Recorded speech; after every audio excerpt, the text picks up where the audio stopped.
In 2020, a full-scale prototype of an American fighter aircraft flew for the first time. There was no press release, no photographs, no designation. The Air Force confirmed only that the aircraft had flown and that it had broken records. By 2023, 3 separate prototypes had flown, different designs, different contractors. $1 billion in classified X-plane development that the public knew almost nothing about. In March 2025, the Air Force announced the winner, Boeing.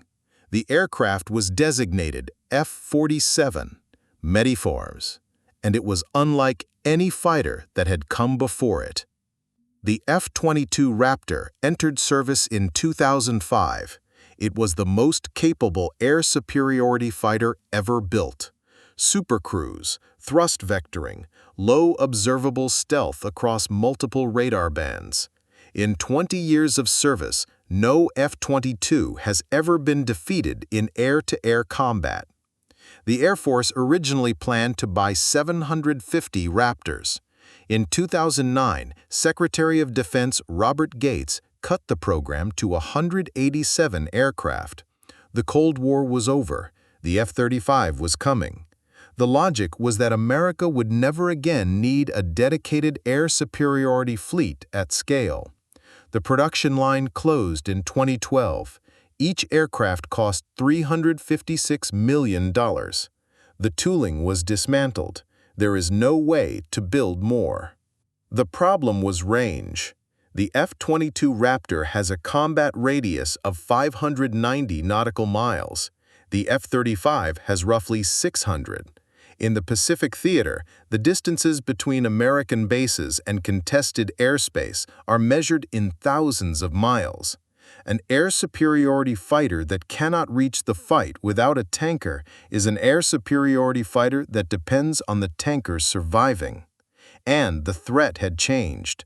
China's J-20 Mighty Dragon entered service in 2017, a 5th-generation stealth fighter with long-range and modern avionics. By 2025, China had built more than 200 of them.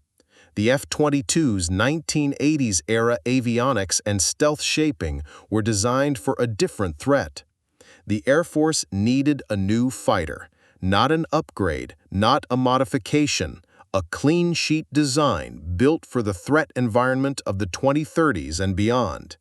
In 2014, DARPA published the results of the Air Dominance Initiative, a classified study of what air superiority would look like in the 2030s. The conclusion was that no existing aircraft and no planned aircraft would be sufficient. The following year, the Pentagon launched the Aerospace Innovation Initiative. The budget was approximately $1 billion, split between DARPA, the Air Force, and the Navy. The objective was to build and fly full-scale X-plane demonstrators, not paper studies, not simulations, but real aircraft that could prove the technology in flight. The first demonstrator flew in 2020.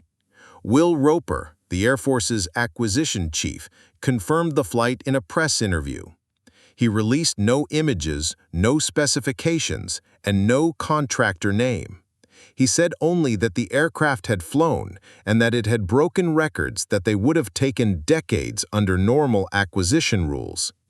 By 2023, 3 separate full-scale prototypes from different contractors had flown. The program had gone from paper to metal to supersonic flight in less than 6 years. This was not a normal defense program. It was a deliberate attempt to prove that the Pentagon could still build advanced aircraft quickly when it chose to. In July 2023, Northrop Grumman dropped out of the competition. The company assessed that the program requirements favored a design approach that did not align with their proposal. That left Boeing and Lockheed Martin.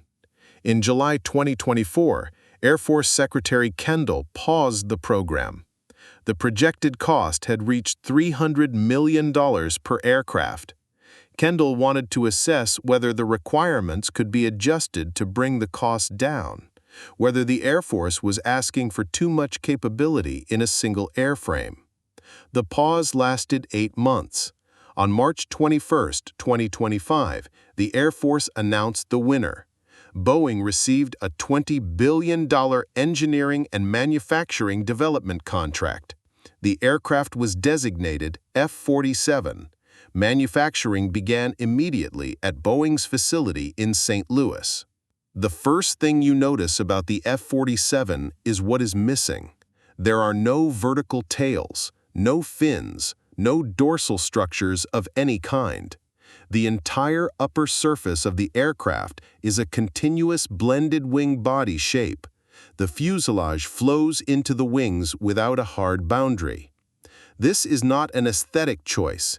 Every vertical surface on a conventional fighter, the tail fins, the engine pylons, the weapon pylons, creates radar returns.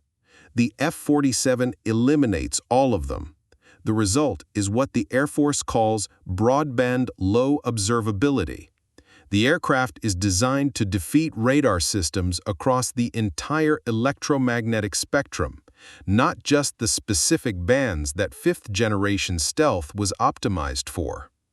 The published specifications confirm a combat radius exceeding 1,000 nautical miles, 69% greater than the F-22, and nearly double what most Western fighters can achieve today.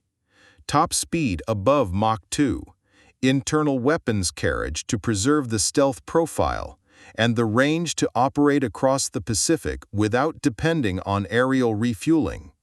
The engine is equally significant. Pratt & Whitney's XA-103 is a 3-stream adaptive cycle engine, a fundamentally new type of propulsion.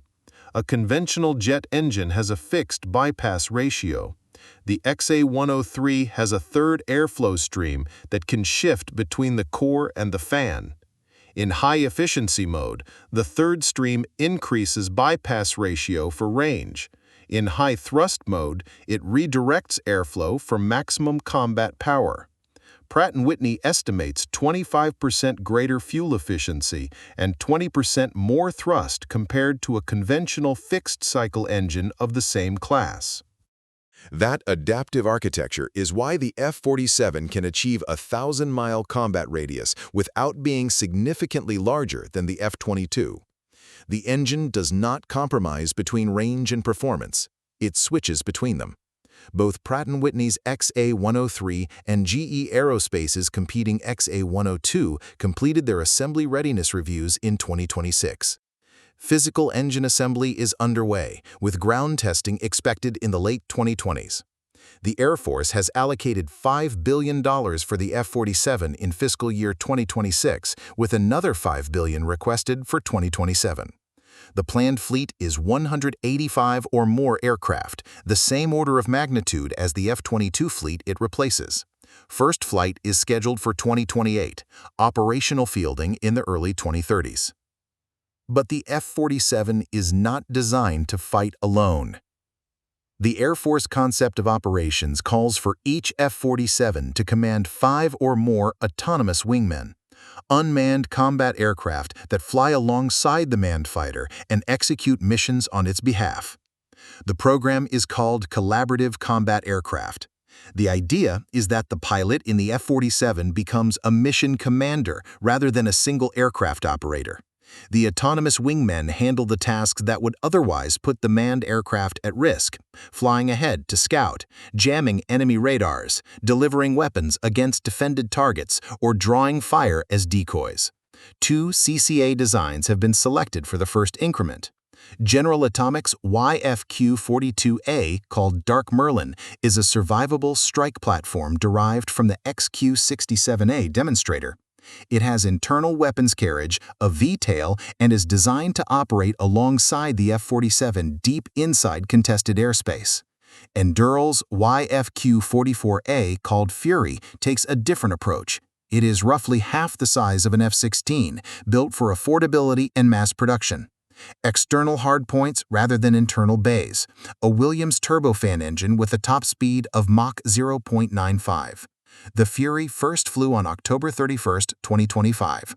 It is already flown with an AIM-120 missile and demonstrated autonomous flight using both Shield AI's HiveMind and Endural's Lattice software. In February 2026, the Dark Merlin completed a 4-hour semi-autonomous mission using Collins Aerospace's Sidepick autonomy software. The Air Force has budgeted $2.58 billion for the CCA program in fiscal year 2026 alone, with early operational capability targeted for 2030. The arithmetic changes everything.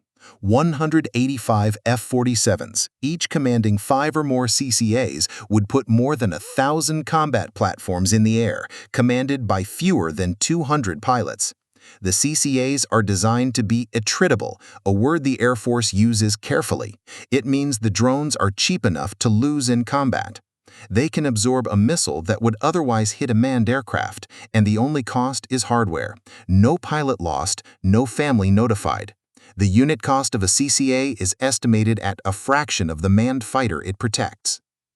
The F-47 is not being built in isolation. The 2020s have become a global race to field 6th-generation air combat systems. 3 major programs are in development simultaneously. The UK, Japan, and Italy have formed the Global Combat Air Program, GCAP. Their consortium, called Edgewing, received an $850 million contract in 2026. Japan's Ministry of Defense has stated a target service entry of 2035. The GCAP is not competing with the F-47. It is a sovereign European and Asian capability designed for nations that want 6th-generation performance without dependence on American export controls.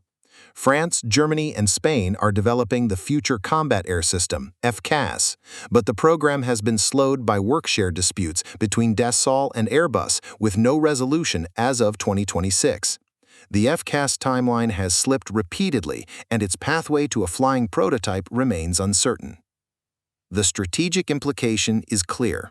The F-47 is 2 to 5 years ahead of every other 6th-generation program on Earth. If it meets its 2028 first flight target, it will be the first 6th-generation fighter to fly in its production configuration. Combined with the CCA wingmen, it represents a generational shift in how air combat is conducted. The term 6th generation has no official definition, but the F-47 program reveals what the Air Force believes it means. It means an aircraft that can reach the fight without a tanker. It means stealth that works against every radar band, not just the ones that mattered in 1991. It means an engine that adapts to the mission rather than compromising between range and power. And it means a pilot who commands a fleet of autonomous wingmen rather than flying alone. The F-22 was the last American air superiority fighter designed for a world where the pilot was the weapon system. One pilot, one aircraft, one-on-one in the merge.